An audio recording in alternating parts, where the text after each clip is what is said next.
Hello, I just got a question. We just finished up our live Q&A, and I happened to catch a question that came in via the YouTube channel, and then I just got a direct message via my social media, and I didn't want it to leave out there. I didn't want to leave without answering this question.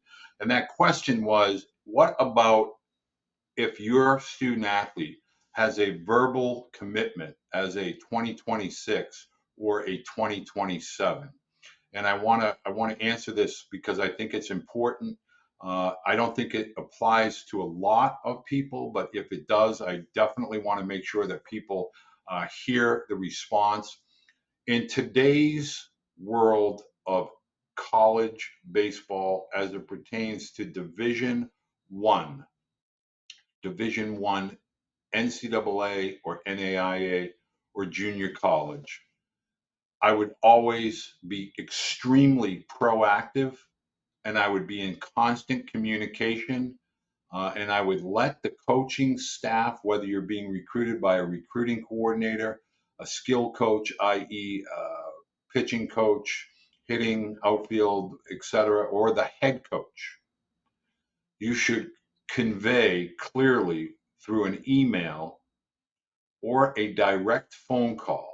Now, this should come from the student athlete, and you should ask point blank at a young man last year, same situation, and basically had to call a head coach, and the head coach said, at this time, we're probably not going to move forward. You should begin to seek alternative opportunities. Now, that's not going to be the answer that you're going to want to hear as a student athlete. And obviously, as a parent, it's going to upset you because you know your student athlete is disappointed. But don't live in fear of waiting for that school to contact your athlete and then say at the last minute there's no room at the inn. You want to get ahead of that. So if you have a verbal commitment as a class of 2026, or 2027. And really, this would only apply, in my opinion, if you were a Division One athlete or a highly recruited Division Two athlete, i.e., U Tampa, East Stroudsburg, Southern New Hampshire.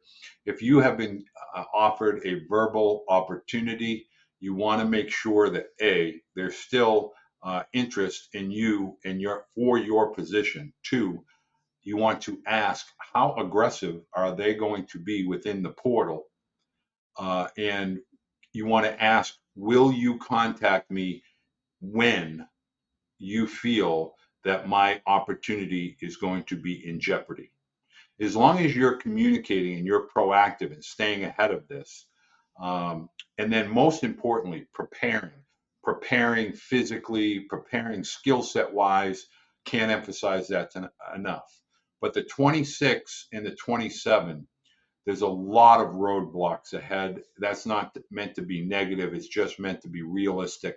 So be active, be proactive, be a communicator. Uh, do it via the phone if you have a good rapport and relationship.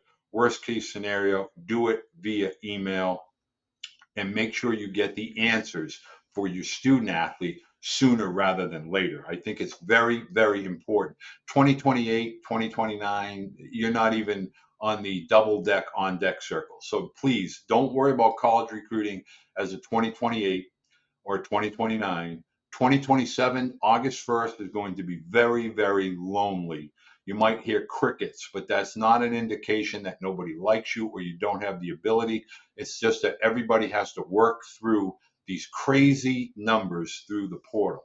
I think the litigation is going to continue. I don't see a lot of light at the end of the tunnel yet.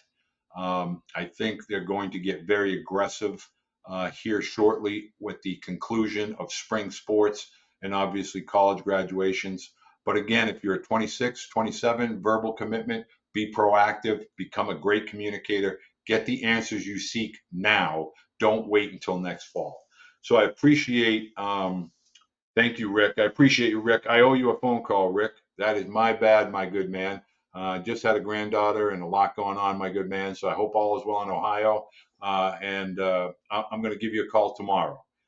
Rick in Ohio. So thank you for joining me. I forgot to answer that question. Keep the questions coming. I look forward to talking with you next week.